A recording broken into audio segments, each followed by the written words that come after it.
Bro, that was some next level shit. Bell absolutely is a one-man army. And I love the way they got over this obstacle, because we knew this creature wasn't going to be the biggest and baddest threat that they would deal with. But at the same time, you have to wonder, what could they realistically do to defeat it, unless they just are able to run back to the surface somehow and cure them that way. And to see the idea of like the mental hurdle that someone like Bell needs to get over, and the way they explain it in the way of like the level boost, we see Haruhime basically with her newfound skill from that tome there, she now can boost 5 people at the same time. Massive kind of saving grace. But as they themselves say, when we get that level boost, because it happens so quickly, they're not able to unleash their true potential of if they were actually that level and they had the time to adjust to their new skills, the new hurdles of not knowing your own strength. So for someone like Bell, who has grown the quickest out of any character in such a short amount of time, literally this show, I think, is designed to take a year's time in Bell's world in terms of where he starts to where he finishes whenever it eventually ends, right? So this little rookie who has jumped more than anyone probably ever has in such a short amount of time, he's not really used to what he's now possessing. So the ultimate truth is that as he goes deeper through those floors at the start, he's getting better acquainted. But yes, he got his ass handed to him by this moss demon looking creature, and the main reason is, one, he wasn't used to feeling his own skin right there, because he's different, right? He has all this new strength and he moves differently, he moves faster, so he's not used to anything. But the fact of the matter is, that bird attack, those like swarms of birds that came after him, that was the moment for him where he learned to truly understand his true capabilities, because literally he would have died had he not basically turned on the right switch in that moment. And rather than just like powering Bell up in a way that I think most shows with a similar setting, a similar main character would do, instead, they let Bell jump massively in skills. But it takes a season at a time before you see the next big moment. And the fact that rather than it just being like a video game, where, okay, you were level 10, now you're level 15. Your stats increase, your character doesn't feel like it's struggling, because naturally that's just how video games work. But if you were in a world with a system like that, you would naturally assume that if you could just say, realistically, you can lift 100 pounds with a single arm. If you got a boost like Bell, you might be able to lift a car with a single arm. That's going to be way different in terms of how you move and operate your general attacks, and to see him not holding back, it makes sense why they're now able to progress potentially deeper down. Though I would think they might need to turn around just for, like, a regroup, but then again, with everyone's curse lifted, maybe healing spells and everything is enough to make them basically rest up for a couple days' time before traversing deeper down. Either way, though, to see him build up to that moment, they did great. Like, they say themselves, like, okay, we're not good enough just yet without Bell, but there's no denying the fact that they showed us that his team is not pointless. Like, they are without a doubt true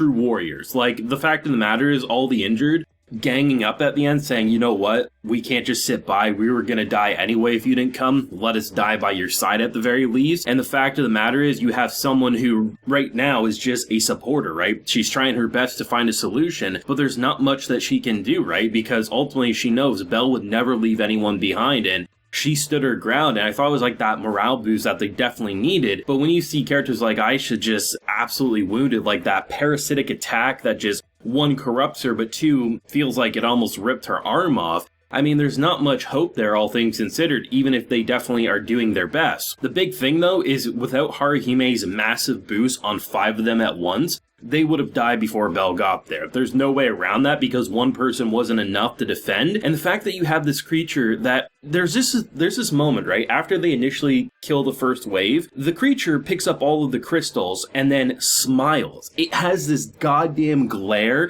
and this grin that it's like, that's what I wanted you to do, as it then powers up and morphs into like a Courage the Cowardly Dog, weird CG blob that was so horrifyingly perfect for what it needed to be in that moment. And that's what makes this episode so great. It's crazy, man. We're only 5 episodes into season 4, and it feels like shit, we've already watched a season's worth of content with the progression they've made. I thought it was clever, right? Because Belle ultimately defeated this creature, so the mermaid no longer had anything really to fear. And I love her little kind of like flirtatious, like, shh, don't tell anyone I'm here, as she can safely now traverse where she needs to go now. I mean, DanMachi, it's crazy to see the quality boost in the last couple of seasons, both with the Intelligent Monster storyline but most importantly, Bell's character progression. Rather than him just being like this OP hero that just naturally levels up and doesn't struggle, like literally he was struggling after gaining a new rank, and the fact that in this creature's face that has caused us so much turmoil, he can, with a straight face, say, you're not even stronger than the person who just defeated me recently. I'm gonna kill you so I can get strong enough to defeat it. And I'm like, if that isn't badass,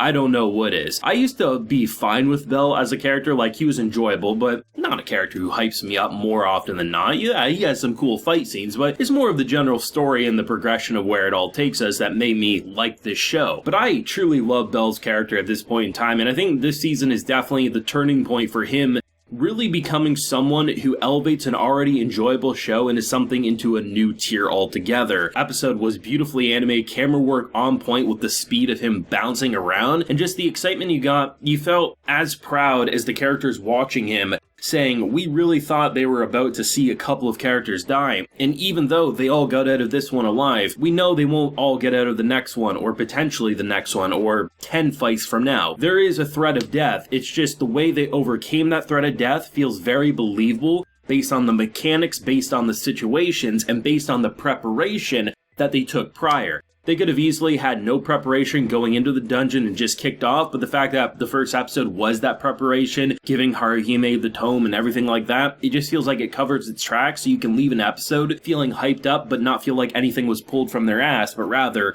planned and executed near flawlessly. Truthfully, DanMachi is, at this point in time, some of the hypest anime of the season, and I think both on the action and the emotional side, it isn't playing around. It knows exactly what it's doing, and I'm excited to see what the next obstacle will look like, right? Because you never quite know in a situation like this, where you could easily have days, if not weeks, if not months, of them traversing this dungeon and basically it's creatures, it's fodder, they don't have to worry. But then we could deal with something of this magnitude that basically could have 5 of them on screen at once, right? Just because a character's strong doesn't mean they're invincible, and as we saw at the start of this arc with kind of like him dealing with this, one wrong move and he would have died. Yes, now he's fast enough to dodge those seed bullets or slash him in half, but we know that if one person stubs their toe and trips and falls, it kind of puts the whole party in disarray. But the idea of the mentality of no one gets left behind. Bell and their party would rather die protecting allies than abandon them to save their own skin, and that's what makes them a rootable hero. That not only do they have the skills to back up that determination, even when their skills are being pushed to their breaking limits, they would rather give their life than abandon someone in need. And that's what makes them a rootable hero, while being competent all at the same time, but not flawless, which is a key difference to a lot of characters put in Bell's shoes. Thoughts and feelings down below on this hype as shit episode. Certain key episodes of DanMachi, man, just make your excitement go tenfold up, but thoughts and feelings and excitement, do let me know. Leave a like if you enjoyed, and subscribe if you're new around here. So until next time, everyone, please take care and have a good one.